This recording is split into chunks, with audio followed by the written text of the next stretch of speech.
Regis's raven wasn't lying. Spoons all over the place. Strange. Get a sense that the spoons are beating out some kind of rhythm. A message. Trying to tell me something.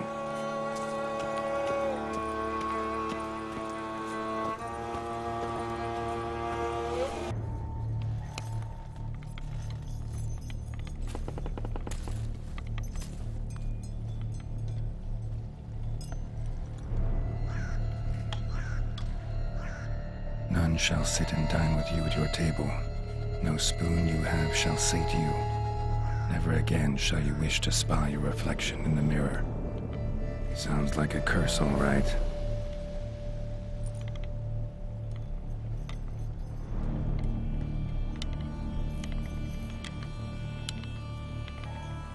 Somebody's clearly obsessed.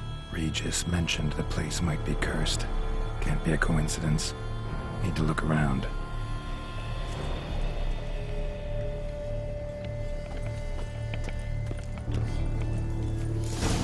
What a pigsty. Need to search it thoroughly. Find a way to collect some white saliva.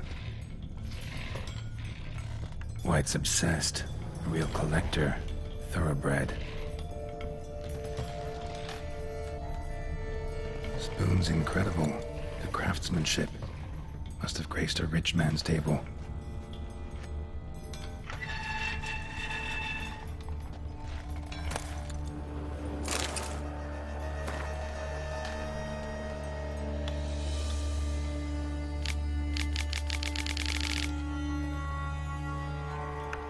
Poor girl. Realized she was changing into a monster. Recorded it in her diary. Poignant.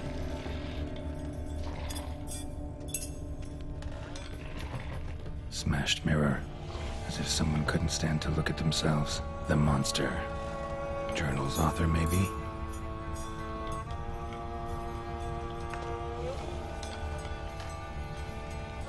No spoon you have shall sate you. Whatever lives here treated that literally. Still searching for the right spoon. Spoon. Pretty ordinary. Maybe a little old.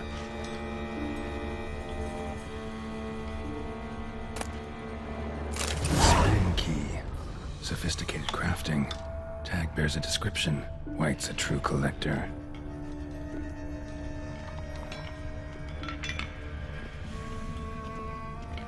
Skeletons. Doubt they came here willingly. This have anything to do with the curse? None shall sit and dine with you at your table. It'd make sense.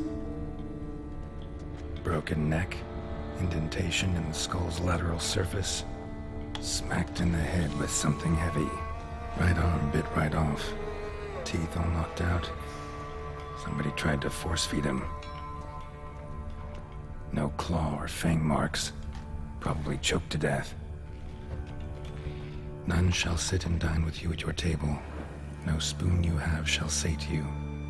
Never again shall you wish to spy your reflection in the mirror.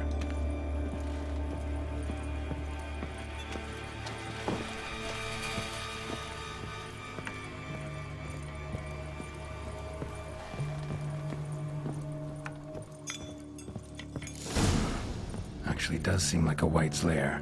Bit atypical, but still. Cauldron should be somewhere around here. Another spoon. Yep, just as normal as the last one. Cauldron I was looking for. White's not particularly tidy. Table's set.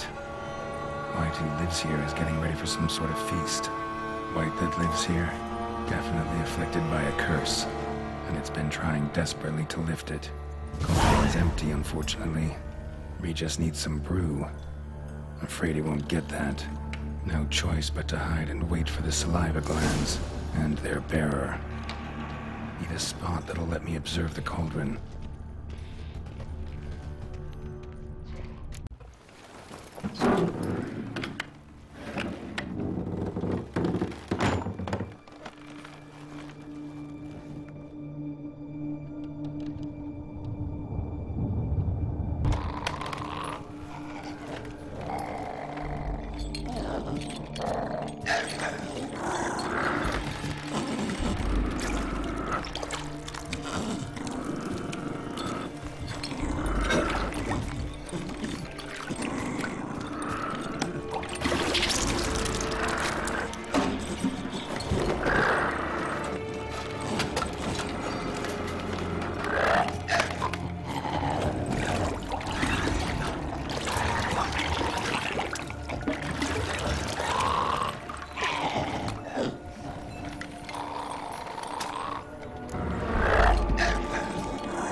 not gonna hurt you. Wanna help? I've seen the words of the curse on the walls. Think I know how to lift it.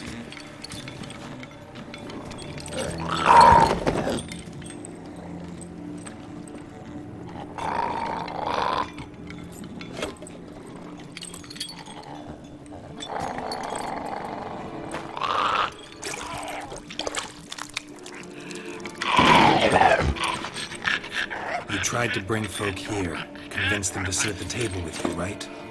Well, I'm gonna be your guest now. Your willing guest.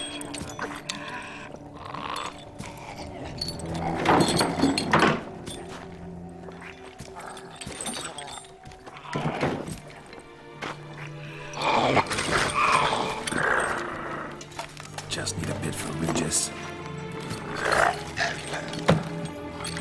And now we'll tend to you.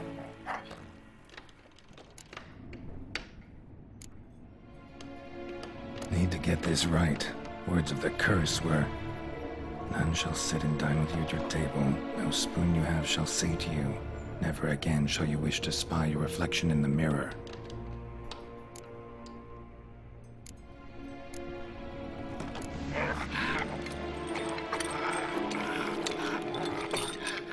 We can't use spoons. No, that won't work. You've been looking for a spoon that would feed you, but there's no such spoon. We need to eat without spoons.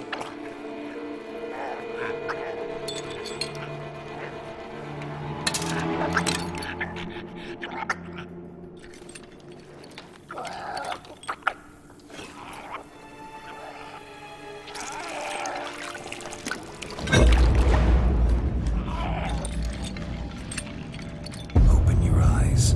You need to see your likeness.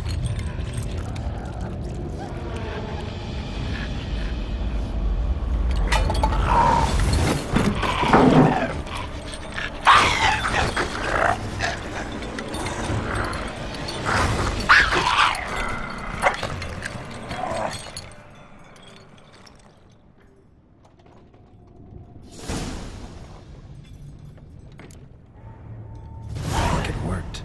Just not quite like I expected. Need to see what happened to the white. Won't be hard to find given its stench.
Easy. Not gonna hurt you. Eat. I must eat.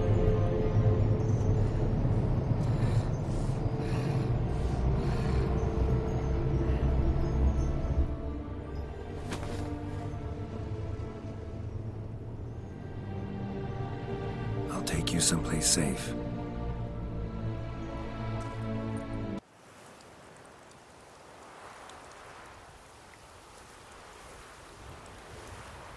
So I took her by the hand and led her here. Seemed the only sensible place for her. You did the right thing, sir. She should recover quickly here. I'm deeply pleased, finally, to make your acquaintance, sir, though I do regret the specific circumstances. In all the commotion, I fear I neglected to introduce myself. I'm Barnabas Basil Folty, and by order of the Duchess, I am to serve as your major domo at Corfo Bianco. Nice to meet you, Barnabas Basil. Love to talk more, but got urgent matters to attend to. While I'm gone, please make sure she gets everything she needs. Don't worry, sir. I shall see to everything. She is safe here and in good hands. She'll soon be back on her feet. Might actually take a while. She hadn't eaten anything in over 100 years when I found her. Horrid. Whatever brought this about? Told me her story on the way here. Her name's Marlena. She was once the very beautiful and proud heiress to the Trastamara estate. One evening, when she was holding a banquet for friends, a beggar came to her gate seeking alms. He had a bowl and a spoon with him. He sat outside her fence and waited. I've heard of the custom. An ancient rite of hospitality that obliges one to give food and drink to such a guest lest he depart hungry. To neglect the custom is to bring great misfortune down upon oneself. Marlena didn't care a whit for the old customs. She drove the man off, saying she'd rather feed the leftovers from her feast to her dogs than to give the beggar anything. The beggar then broke his spoon, cast a curse. She was beautiful, so he said she'd never wish to look at herself in the mirror again. Since she adored feasts, he swore no one would ever wish to sit and dine with her. And as she even refused him the crumbs from her table, he swore she'd never find a spoon in the world that would sate her hunger. A harsh punishment. I imagine lifting the curse was hardly simple. Curses are tricky. They play on irony. Always gotta figure out what the catch is. Marlena had spent decades looking for a way to lift it. Transformed into a wight, she stole spoons and lured folk into her home, trying each time to get them to dine with her. Didn't work. So what did? Someone had to sit down and share a meal with her, of their own free will. They had to eat without using spoons, and make her look at her reflection. That's it? That was all it required? Simplest solutions are sometimes the last that come to mind. Besides, when you're a wight, it's pretty damn hard to find willing human company for a feast. I imagine so. But, most importantly, it is now over. Please, don't worry. She will be in good hands here.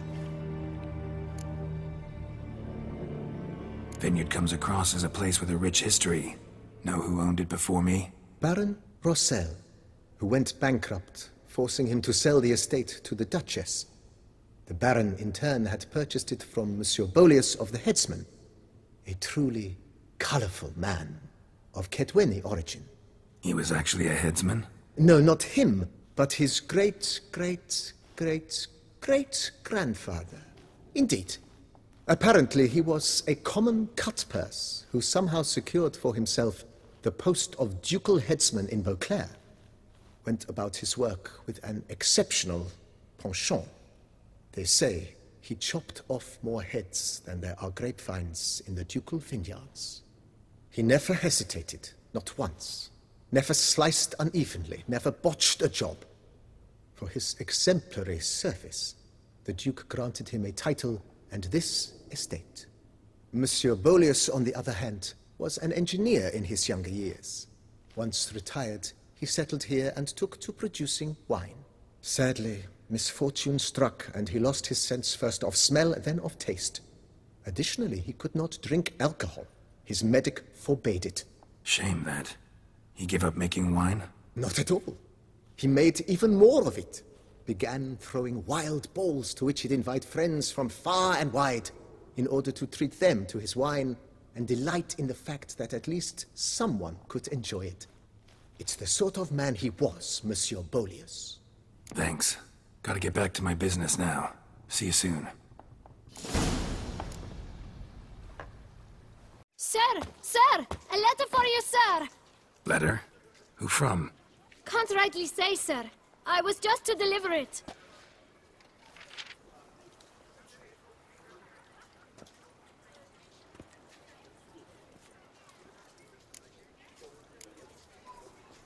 Here. And thanks. No, sir. Thank you. And I truly hope I'll be of service again.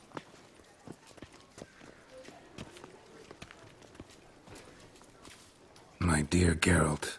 I hope all is well. I imagine you hot on the trail of some nasty monster. Or is it an overly complex curse this time? Oh, Geralt, I wish I knew for certain. Whatever is keeping you busy, perhaps you'll need a break. For those moments, I offer you this intriguing little mystery I happened on in an old manuscript I bought off a merchant from Nazaire. The tome's author claims a certain Professor Moreau once called Beauclair home, and this professor conducted research into Witcher mutations. I don't know much else, but I suspect that alone might pique your interest. The tome mentioned a journal interred with the scholar when he passed. It could very well lead you to his laboratory. I'm enclosing a map I found folded in the tome. It's smudged in a few places, but I hope it proves useful anyway. Please be careful and come back to me quickly. Your Triss. A professor who studied Witcher mutations. Might actually be worth looking into.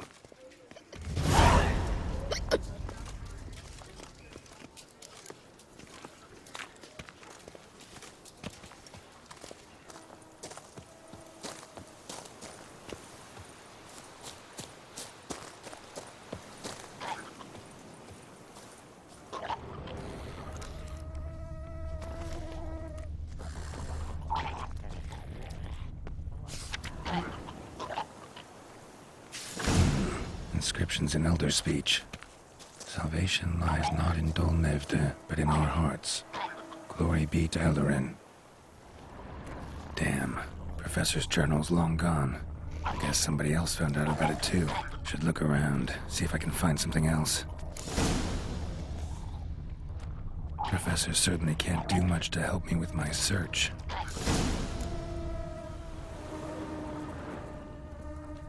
Footprints. Narrow and shallow. Somebody small, light.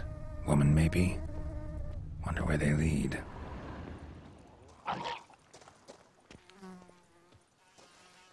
Damn it. Trail breaks off. Wonder if the grave robber learned more than I did. Won't learn anything else here. Map Triss sent me will have to do. Also, Epitaph mentioned both Eldarin and Dolnevde, Valley of the Nine.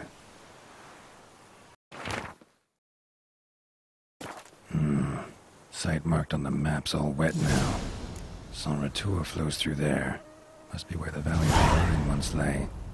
Need to explore the location.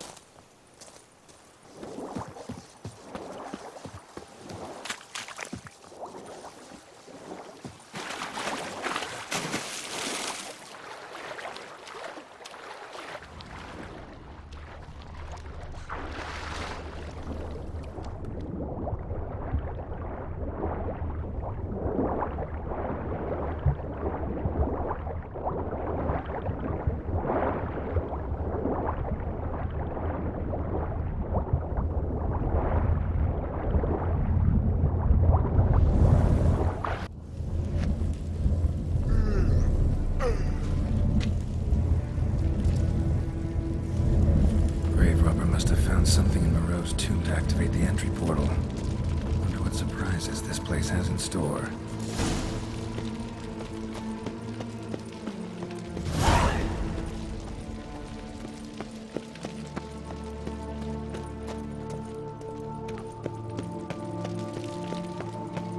Implanted spikes. Sick sense of humor someone's got.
Blood-soaked. Grave robber was wounded while attempting the climb. Needed to bandage up. Managed to avoid the panthers at least.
Not bad.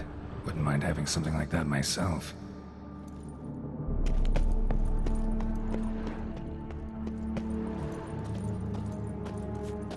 Course. Locked. Notes I found mention 4 protruding stones. Gotta press them somehow. Crossbow, maybe? Could try to hit them.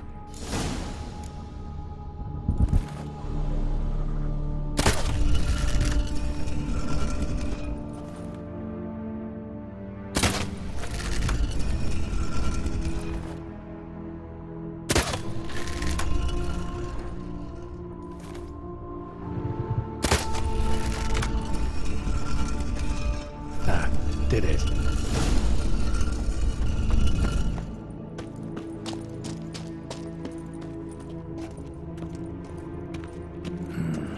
Interesting as places go. Seems someone put a lot of thought into its design. Should look around. Impressive.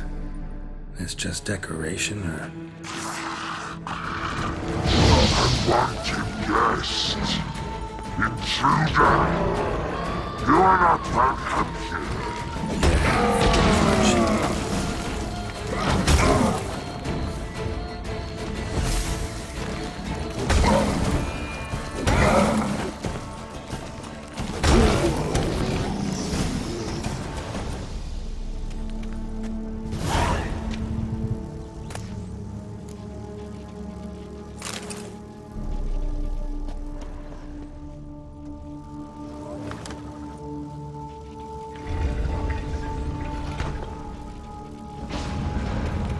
Great.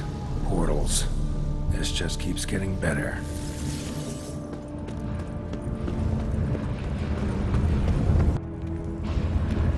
Damn it. Back where I started.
Must be where Moreau had his lab.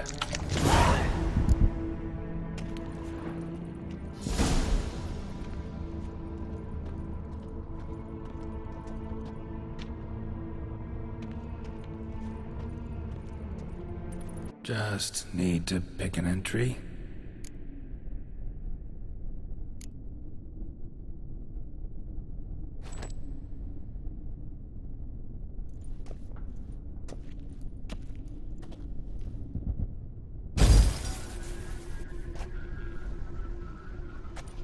The 18th of Yule, year 1102. Today I begin my great life's endeavor, one greater and more significant than any I have thus far undertaken, for it relates to me personally, to myself and my son. When 15 years passed, a beast of the forest assaulted me. A witcher came to my aid, saved my life. I could not know that for said salvation, I would in the end pay by relinquishing any say as to my own son's fate. Had I the skill to turn back time, I would have done so, and perished rather than surrender to the Witchers, my only son.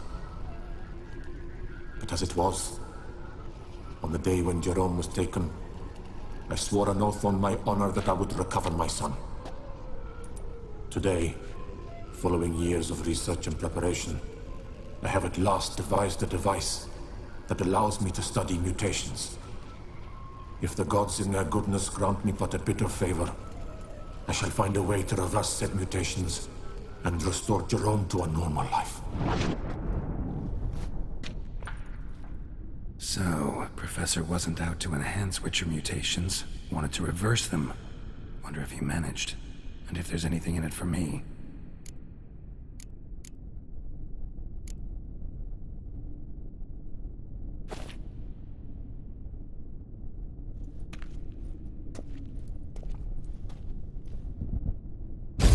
Observation number 30. The mutations do not set in at once. Curiously, they do not develop over a span of time. Rather, for a mutation to progress towards completion, the appropriate mutagen must be applied continuously. The subject does not bear this well, but I found a way to make the mutations less taxing, invasive. To the mutagen base, I add the albumin of a mutated giant centipede egg. Stored in a glass terrarium, the eggs do not develop, remain small. The eggs themselves are a sight to behold. Mutated, they are luminescent, emitting a wondrous glow. I can only hope my addition of the albumin will produce no significant side effects. Time will tell.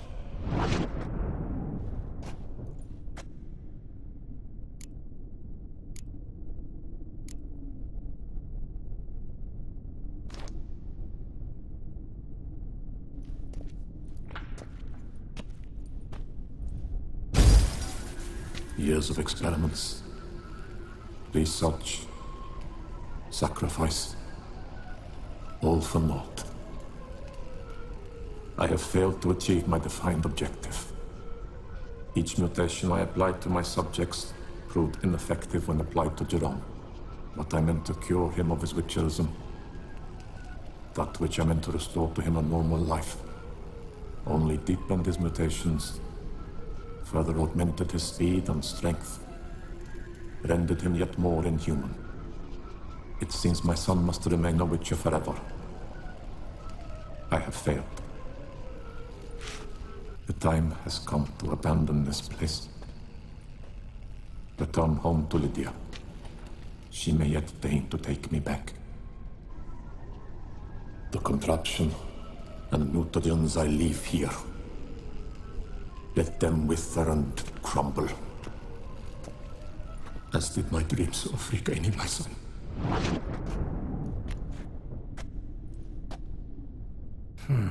So the professor wanted to reverse the mutation's effects.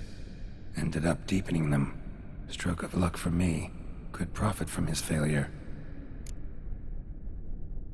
So, Professor tried to neutralize the effects of Witcher mutations. Only managed to enhance them, though. Used the albumins of giant centipede eggs as his mutagen base. Need to go on an egg hunt.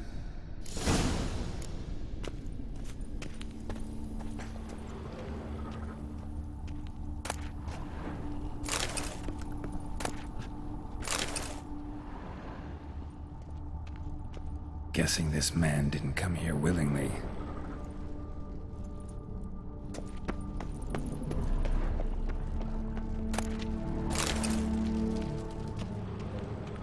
Intriguing as machinery goes, but how do I start it up?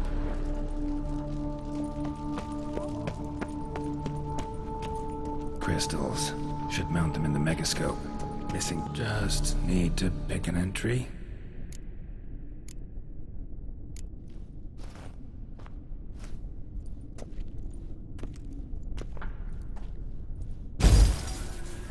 Observation 22. Despite applying a surfeit of toxic substances, significantly more than usual, the subject displayed no symptoms of overdosing. I believe this to be an effect of the mutations.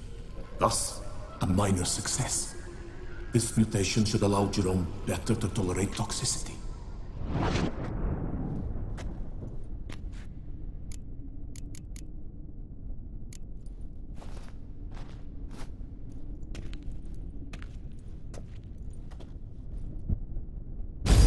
Observation 58.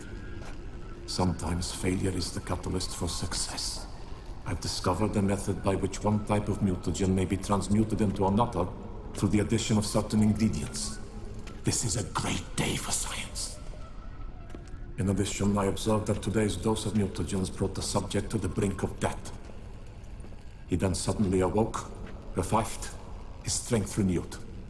Not wholly, of course, but he did in a sense come back from the edge of death. Whether this is attributable to his mutations or to pure coincidence cannot be ascertained. I must conduct further experiments.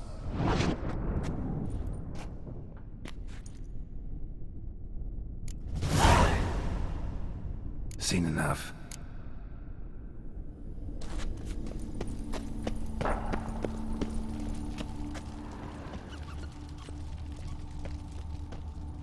Quite the library. Mostly tomes on mutations and genetics.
Full gear. Gotta drop my armor, leave my weapons.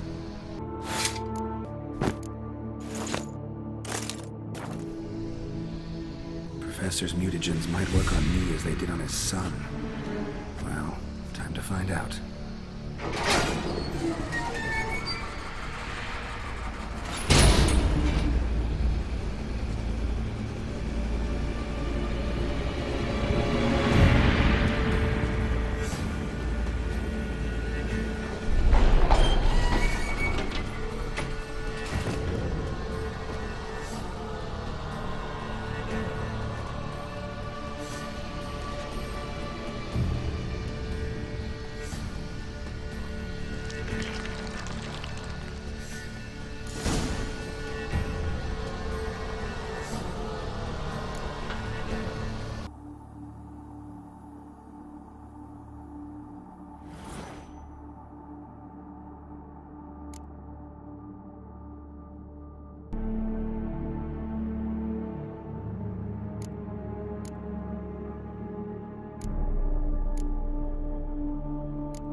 Power cell for portals. Feels dead. Maybe a sign will revive it.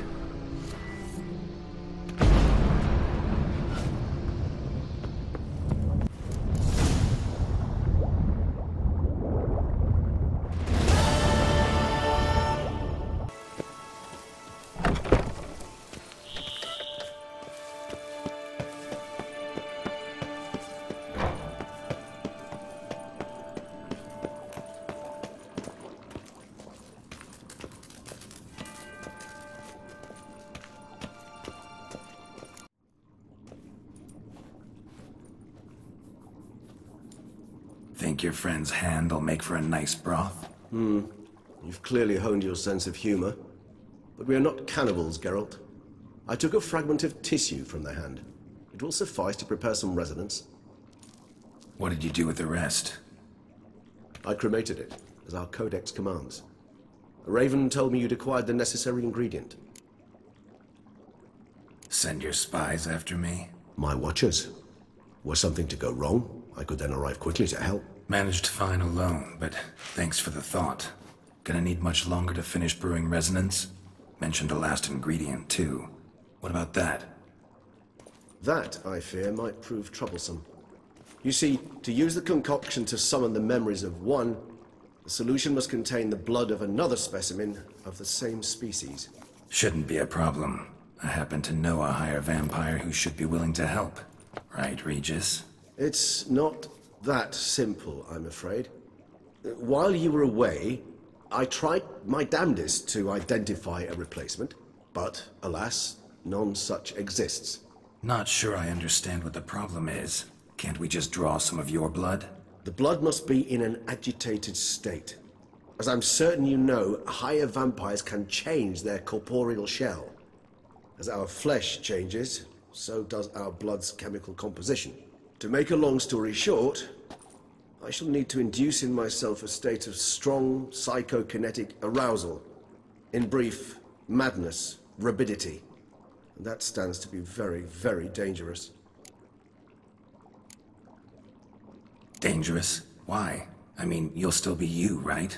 True, but I should be highly agitated, in a state of fury. You know better than I that fury cannot be controlled. If you've ever seen an enraged vampire, you know very well that all who find themselves nearby will be in grave danger. How will we handle that? I'd rather not have you lunge at me, claws extended. That makes two of us. But worry not. I've thought it through very thoroughly. Details to follow soon. All right, so what do you want to do? We shall visit Tesha Mudna, an ancient vampire estate. There we will find cages suspended in the air. I will enter one, be confined. You will lure beasts there. Beasts you will then kill. The bloodletting should prove profuse. Abundant enough so that the blood scent will drive me mad. Wild. Tesha Mudna. What's it like? It is a place of torment. A torture chamber. Long ago, shortly after we'd arrived in this world, one among us named Kagmar developed such a taste and lust for human blood that in one night he could imbibe an entire village. This brought trouble on the entire species. Common folk wearied quickly of living in constant fear. They began to hunt us, seek the aid of mages and witches in tracking us down. So what? Not like they could ever hope to kill you. But they were bothersome. Forgive the comparison, but when did you last enjoy mosquitoes buzzing around your head? In any case, the other vampires decided something had to be done. Kagmar had to be caught and punished. A torture chamber was thus outfitted in the dungeons of Tesha Mudna. Inside it, a cage made entirely of a special alloy of silver, dalvinite, and meteorite steel. Kagmar was captured and locked in the cage. Sat there over 2 centuries, driven to fury time after time, never able to escape. Thus I know the cage will withstand the fury to which we shall drive my humble being. See no reason to dawdle. Tesha Mudna. Take me there. In a moment. Just one last thing.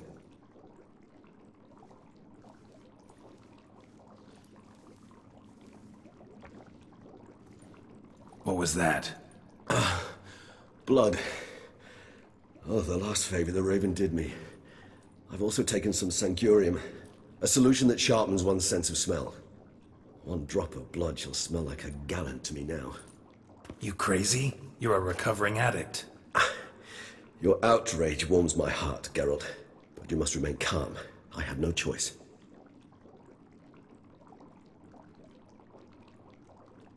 As things stand, the die is cast. High time we set off for Tesha Mudna. My head's spinning already, and you're starting to smell quite tasty. And you're starting to scare me.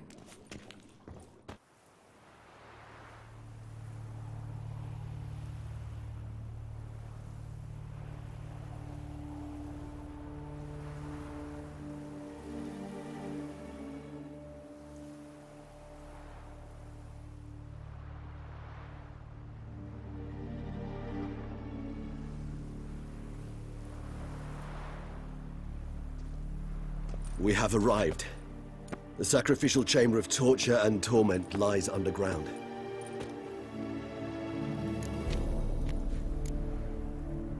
Sure you know what you're doing? I can only hope I do. Please, let's go. The longer we delay, the less control I shall have of my faculties. I'd really prefer not to hurt you. You lead.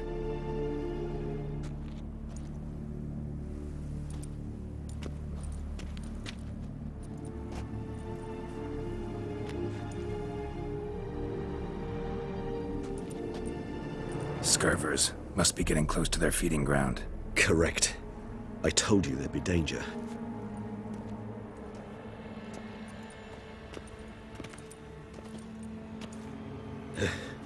Beyond this wall lies an ancient vampire dungeon. Seen a lot of things in my time. Nothing quite like this, though. I feel honored. A man with such a wealth of experience, yet I'm about to show him something new. Now, to open it.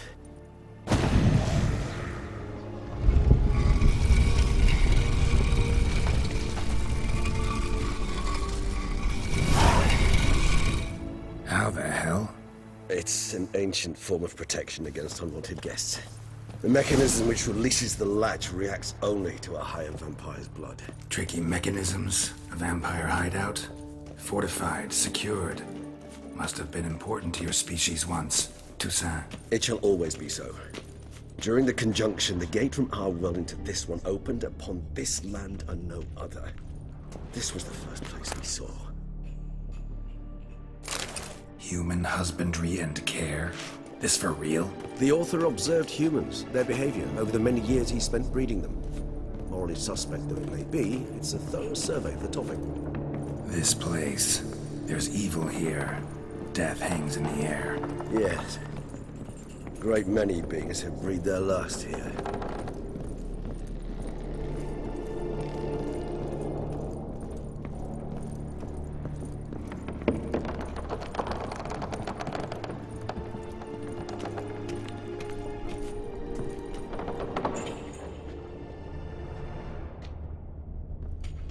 Glyphs are carved into the rock. Coated with blood used to be. They mean something? They're emblems, symbols of, well, what you would call tribes, dispersed throughout the world after the conjunction. My ancestors placed them here to remind us all where we came from. Whose is this glyph? Amarun. They ventured beyond the sea. And this one? Which tribe's this? Garisham. My tribe, and Detlav's. We both remained in this part of the world. Whose is this glyph? Amarun. They ventured beyond the sea.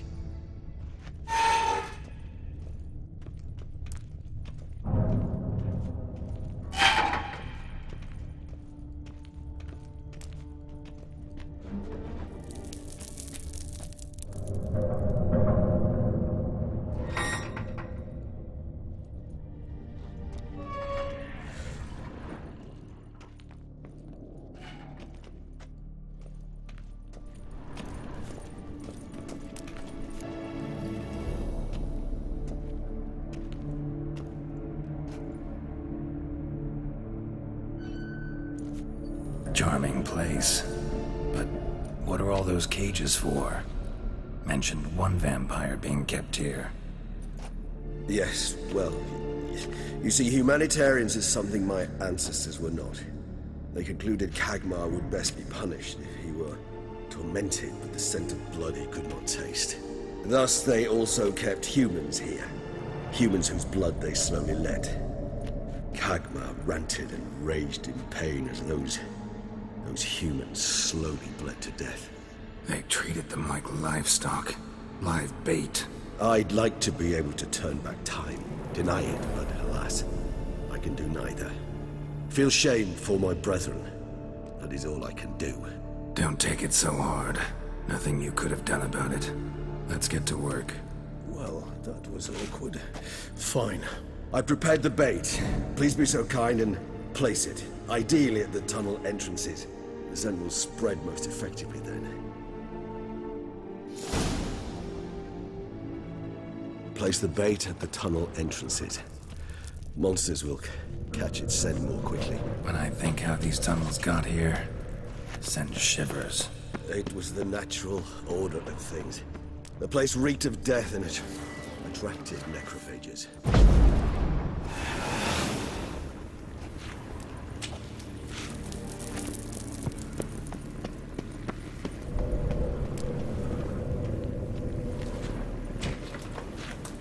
Three done. One left. Think this'll work? I certainly hope so. I mean, stench is so thick, I wager it carries clear to nobody.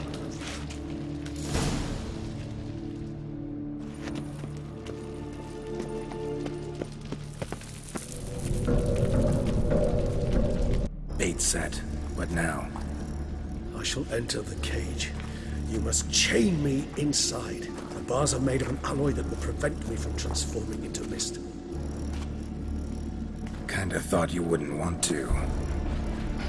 I shall be in great pain. My sole thought being to stop that pain. I cannot know what I will do.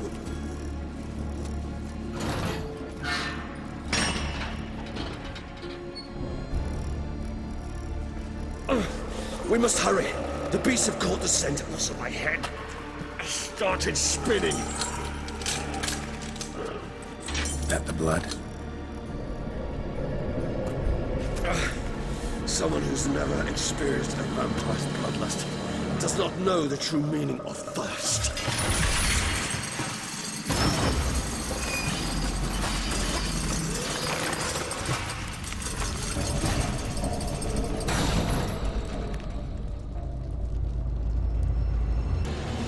Maybe we need a safe word.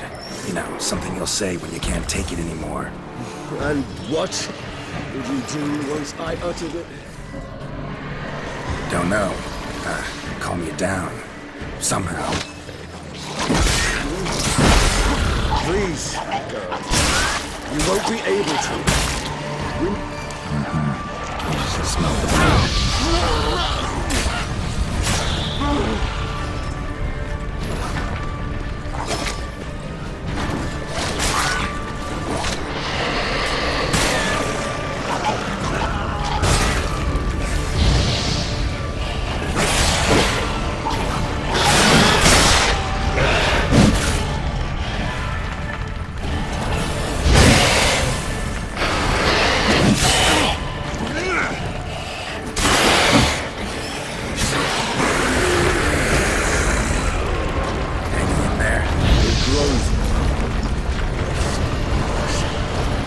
Overcome. Because I can hear more coming.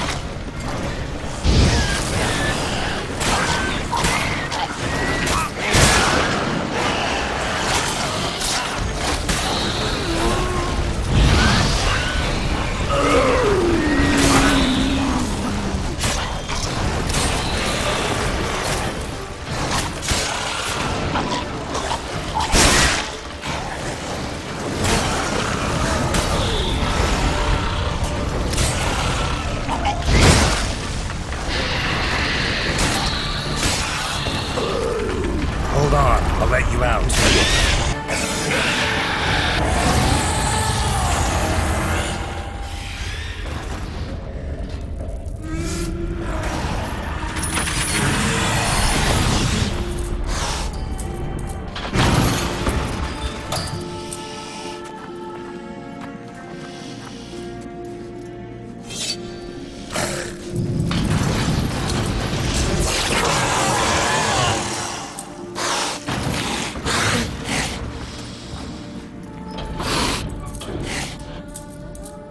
Need to hang on a little longer. Blood'll dry in a few hours. Scent won't bother me anymore.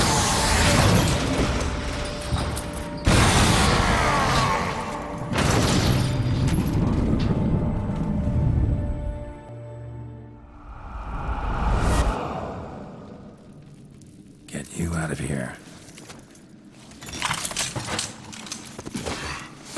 The concoction.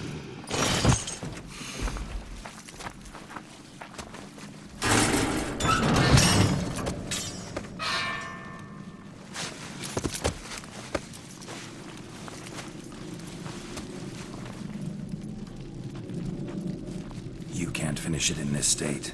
Tell me how. I'll help you.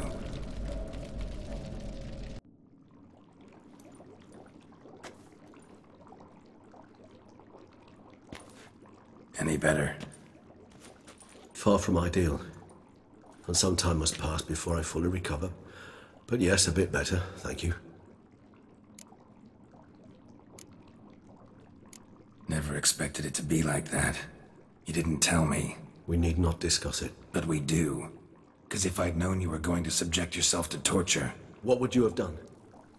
Found Dettlaff some other way. I did not wish you to use any other way. Did that occur to you? No, because I thought no being would ever willingly subject itself to that kind of pain. You vampires aren't any different from us in that regard. I told you.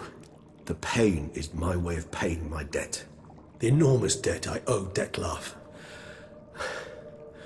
If I had to do it again, I would, in a heartbeat. Resonance. It's ready. Are you certain you followed the formula? The proportions were exact, the brewing time precise. This is important, Geralt. The slightest deviation could cost even a witcher dearly. Relax. Got some experience brewing potions. Very well. In that case, let's begin.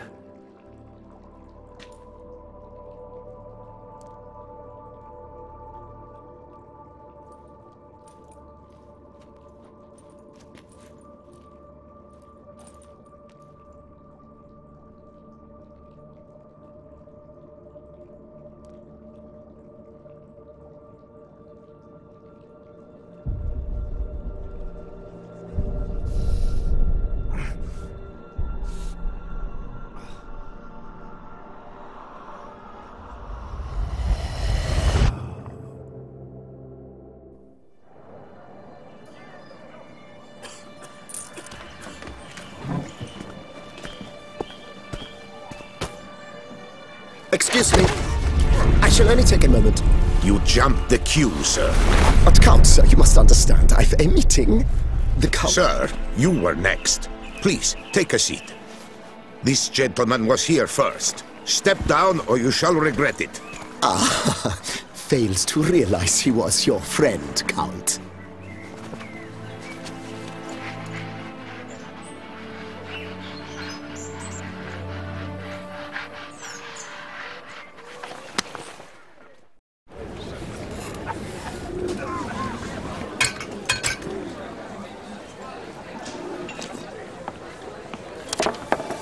It was then I ordered him to give up his seat and step off the stand.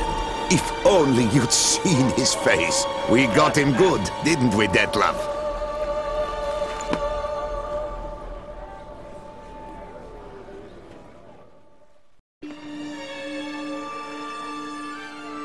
And then Mother insisted we buy the mill.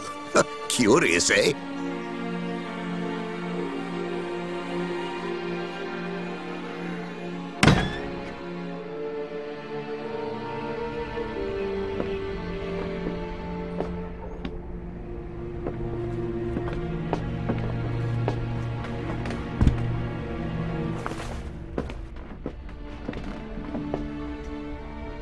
But at least I've a yarn to spin for friends and associates. Forgive me. What?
Awake at last.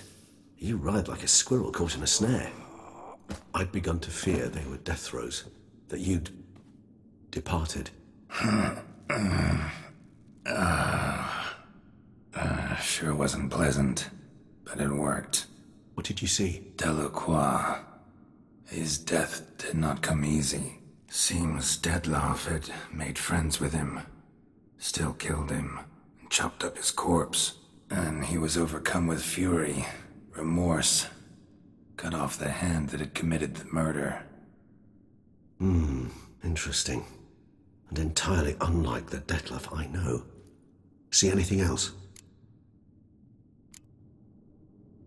Saw a moment. Delacroix did something selfless. Was kind to Dettlaff. Guess it could have been the start of their friendship. Why the uncertainty? Nothing extraordinary about it. Normal, everyday situation, really. Visions were supposed to issue from strong emotions. Clearly the situation provoked such emotions in Dettlaff. Keep in mind, he did later murder Delacroix. Killing someone who's grown dear to us, it's bound to elicit strong emotion.